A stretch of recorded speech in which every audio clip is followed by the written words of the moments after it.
Hello students, today we will discuss about genus Boucheria. But before discussing genus Boucheria, let's discuss about the systematic position of Boucheria. So it belongs to division Xanthophyta, class Xanthophyceae, order Heterosiphoneales, family Boucheriaceae, and genus Boucheria. So let's discuss the characteristic feature of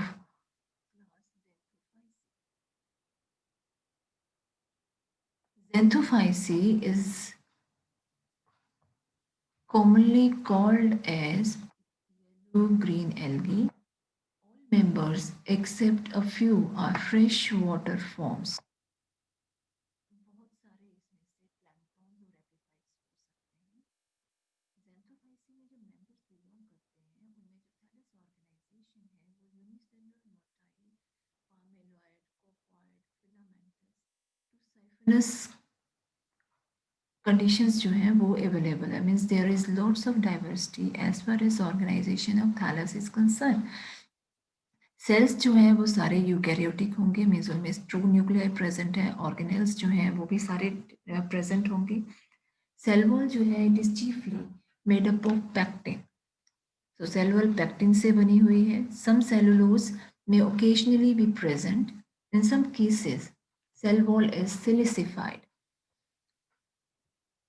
तो कई cases में cell wall सिलिसिफाइड हो सकती है and it appears to consist of two overlapping halves, means one half will cover the other half, so it will look like this.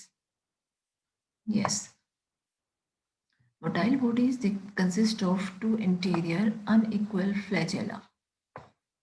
जो longer flagellum है उसको tensile shape कहा जाता है, जो शॉर्टर वन है उसको विप्लैश कहते हैं।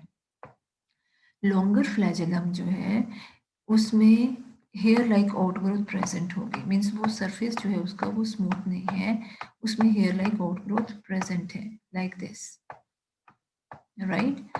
और जो विप्लैश टाइप का है ये स्मूथ होता है, means it will look like this smooth.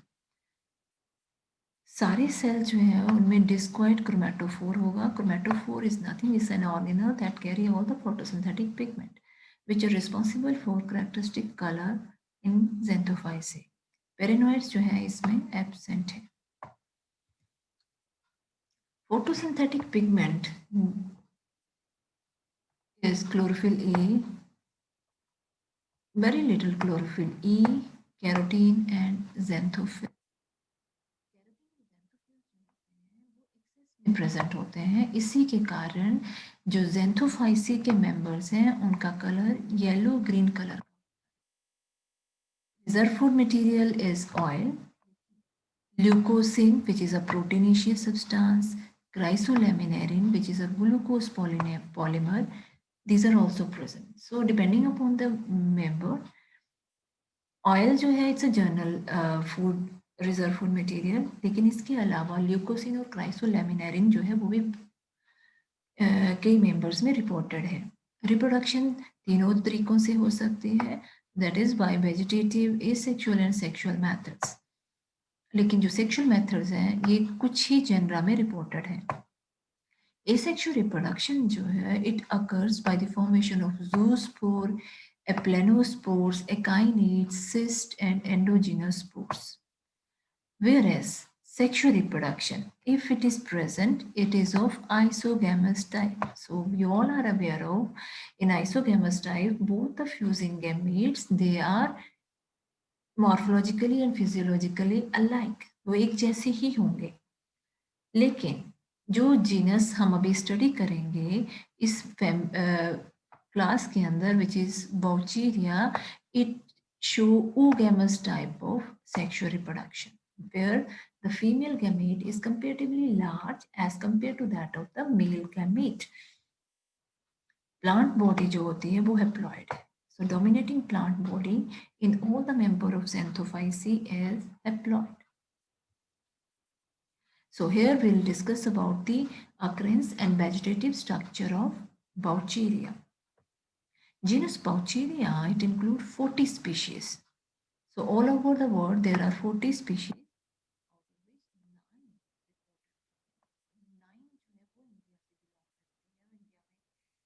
Various part में इट हैज़ बीन लोकेटेड, लेकिन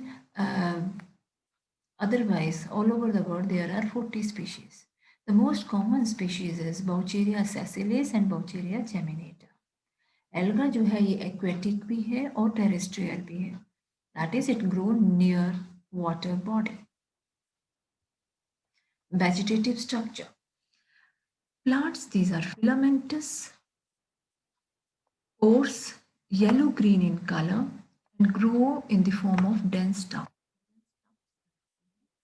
Filaments जो है ये long, cylindrical and siphonaceous है. ऐसे होंगे filaments long, cylindrical and siphonaceous. यहाँ पे साइटोप्लाज्मिक लेयर होगी और इसमें यहाँ पे न्यूक्लियाई होंगे इस रीजन में, साथ में ही क्रोमेटोफोर होंगे. न्यूक्लियाई भी यहीं पे प्रेजेंट है. लेकिन इस केस में सेप्टा जो है वो प्रेजेंट नहीं होता है. सो जो ग्रोथ है वो एपिकल पार्ट के थ्रू ही होगी. This is the apical part and it brings in, it helps in longitudinal growth of plant. And जो ग्रोथ है वो पॉजिटिव है, it will show positive phototropism. जो टेरेस्ट्रियल स्पीशीज है it will attach to substratum by means of small tuft of colorless lobed heptron and rhizoid. तो जो structure जिसकी help से वो सबस्ट्रेटम के साथ अटैच्ड होते हैं वो ऐसी एक कलरलेस स्ट्रक्चर होगी जिसको हेप्ट्रॉन एंड rhizoid कहा जाएगा. सेल वॉल 2 लेयर्ड है. जो आउटर है वो पेक्टोस से बनी हुई है, जो इनर है वो सेलुलोज और पेक्टिक सब्सटेंसेस से बनी हुई है. Cytoplasm surround a big central vacuole. So ये जो सेंटर में है this is the big central vacuole, this one, and which is continuous throughout the thallus. Septa is absent. So septa इसमें absent होगा. वेजिटेटिव स्ट्रक्चर में septa present नहीं होगा. Only during differentiation of reproductive structures. तो जब reproductive structures की differentiation होती है तभी ये appear करते हैं. बहुत सारे small nuclei जो हैं, many small nuclei, they lie in the cytoplasm inner to the layer of chloroplast. तो जब भी distribution होगा chloroplast जो है वो बाहर की तरफ होगा. So if these structures, these are chloroplast, तो न्यूक्लियाई जो है वो यहाँ पे अंदर प्रेजेंट होगा. So these are nuclei which are present inner to chloroplast. और यहाँ पे बीच में सेंट्रल वैक्यूल होगा. and this is the other part of the cipher. Cytoplasm also contain other membrane bound cell organelles. तो दूसरे जो मेम्ब्रेन बाउंड सेल ऑर्गेनेल्स जैसे mitochondria है, स्मॉल वेसिकल्स हैं, वो भी प्रेजेंट होते हैं. इन एडिशन टू दिस जो फूड है वो भी प्रेजेंट होगा which is stored in the form of oil. Growth apical है, फिलामेंट इंक्रीज करता रहता है length wise by apical growth of all the branches. तो सारी ब्रांचेस जो हैं उनमें एपिकल ग्रोथ देखने को मिल जाती है. साइटोप्लाज्म के अंदर disc shaped yellow green colour के क्रोमैटोफोर्स प्रेजेंट होते हैं विच contain characteristic pigment of xanthophyte. जो characteristic pigments हैं which we have discussed, they are located inside the chromatophore जो कि disc shaped होते हैं. तो ये इसका characteristic feature है. Paranoids इसमें absent होते हैं. So ये जो है ये diagrammatic representation है जहाँ पे ये आप देख सकते हो कि the structure of a vegetative thallus of Boucheria, it looks like this. इसमें यहाँ पे rhizoid होगा, this is बीच में ये सारा का सारा ये जो आपको व्हाइट कलर में दिख रहा है this is totally central vacuole. तो इसमें से सेंट्रल वैक्यूल प्रेजेंट है जो साइटोप्लाज्म में पेरिफेरल रीजन में लोकेट करता है. पेरिफेरल रीजन में जो साइटोप्लाज्म है उसमें क्रोमैटोफोर्स होंगे, न्यूक्लियाई होंगे और दूसरे ऑर्गेनेल्स होंगे. सो ये जो है ये एनलार्ज्ड व्यू है. यहाँ पे आप देख सकते हो न्यूक्लियस प्रेजेंट है, क्लोरोप्लास्ट है, सेंट्रल वैक्यूल है, जैसे क्लोरोप्लास्ट की जगह हम क्रोमेटोफोर्स भी कह सकते हैं, ऑयल ड्रॉप्स हैं एंड सेल वॉल है. So that's all about the vegetative structure of Boucheria. We'll discuss reproduction in the next module. Thank you.